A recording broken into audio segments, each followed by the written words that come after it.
অবশেষে জানা গেল 2024 সালের এইচএসসি পরীক্ষার ফলাফল কবে প্রকাশ করা হবে, এই পুরো বিষয়ের গুরুত্বপূর্ণ আপডেট। আসসালামু আলাইকুম। 2024 সালের এইচএসসি পরীক্ষার্থীরা কেমন আছো সবাই? আশা করছি সকলে ভালো আছো। তোমাদের সকলকে স্বাগতম জানাচ্ছি নলেজ ফর বিডির নতুন একটি ভিডিওতে। তো তোমরা অনেকেই আমাদের চ্যানেলে কমেন্ট করেছো, এমনকি পার্সোনালি তোমরা আমাদের চ্যানেলে ফেসবুকে ইনবক্স করে জানতে চাইছো তোমাদের 2024 সালের এইচএসসি পরীক্ষার ফলাফলটা কোন পর্যায়ে রয়েছে, কবে লাগাত তোমরা তোমাদের ফলাফলটা হাতে পেতে পারো। তো এই বিষয়ে গুরুত্বপূর্ণ আপডেটটি আমরা এখনই জানিয়ে দিচ্ছি। তো আমরা সেই কাপড় থেকে একটি বিষয় জানতে পেরেছি, তো সেই বিষয়টা আমরা একটু জানাচ্ছি এখন। তার আগে আমরা বলছি, তোমরা যারা এখন আমাদের চ্যানেলে নতুন, অবশ্যই তোমরা চ্যানেলটিকে সাবস্ক্রাইব করে রাখো। আমরা কিন্তু নিয়মিত তোমাদের শিক্ষা বোর্ডের যত ধরনের আপডেট তথ্য রয়েছে, এমনকি তোমাদের প্রয়োজনীয় সবকিছু ইনফরমেশন কিন্তু আমাদের এই চ্যানেল থেকে পাবে। সেজন্য অবশ্যই তোমরা আমাদের এই চ্যানেলের সাথে যুক্ত থাকো, কেননা তোমাদের এই রেজাল্টের পরবর্তী কয়েকদিন পরেই কিন্তু তোমাদের অনার্স ভর্তির যাবতীয় কার্যক্রম শুরু হবে। তোমাদের এসএসসি এইচএসসিতে মিনিমাম ন্যূনতম কত পয়েন্ট হলে তোমরা অনার্স ভর্তি হতে পারবে, সেই বিষয়ে কিন্তু আমরা অলরেডি একটা ভিডিও দিয়েছি, সেই ভিডিও তোমরা দেখতে পারো। এছাড়া কিন্তু আরও আপডেট আসবে, সব কিছু কিন্তু আমরা তোমাদেরকে বুঝিয়ে দিব। ওকে, এখন আমরা যে বিষয়টি বলছিলাম, তোমাদের ফলাফল কিন্তু এখনও কিন্তু তৈরি হয় নাই, কিন্তু তৈরি করার জন্য তোমাদের কাছ থেকে বেশ কিছু ডকুমেন্ট, বেশ কিছু গুরুত্বপূর্ণ কাগজপত্র, এমনকি তথ্যগুলিকে চাওয়া হয়েছে নির্দিষ্ট সময়সীমার ভিতরে। এইগুলিকে তোমাদেরকে শিক্ষা বোর্ডে কিন্তু পাঠাতে হবে।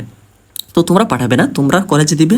সেই কলেজ থেকে যারা কর্তৃপক্ষ রয়েছে, যারা দায়িত্বে রয়েছে, তারা কিন্তু শিক্ষা বোর্ডের নির্ধারিত সময় কিন্তু পাঠিয়ে দিবে। ওকে, তো আমরা যে বিষয়টি দেখলাম, তোমাদের ফলাফল যে প্রকাশের এই বিষয়টা কিন্তু একটু লেট হবে, কেননা এখনও কিন্তু তোমাদের ফলাফলটা আসলে কোন উপায়ে তোমাদেরকে তৈরি করবে এই বিষয়ে কিন্তু কোনো প্রকাশের নির্ধারিত যে চূড়ান্ত সিদ্ধান্তটা, সেটা কিন্তু এখনও সেই প্রস্তাবনা বা চূড়ান্ত প্রস্তাবনা কিন্তু এখনও ঠিক হয়নি। তোমাদের ফলাফলটা আসলে কীভাবে তৈরি করা হবে, যখনই দেখা গিয়েছে তোমাদের যে চূড়ান্ত প্রস্তাবনা হবে তোমাদের ফলাফল তৈরির জন্য, সেই ক্ষেত্রে ওই প্রস্তাবনা অনুযায়ী তোমাদের কাছ থেকে যে ইনফরমেশন নিয়ে রাখছে এখন, তখন কিন্তু এটার একটা সুবিধা হচ্ছে।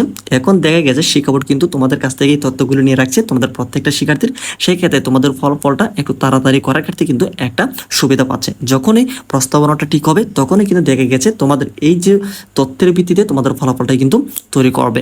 এটা হচ্ছে তোমাদের জন্য, তোমাদের ফলাফল তৈরি করার জন্য একটু প্লাস পয়েন্ট হচ্ছে এটা।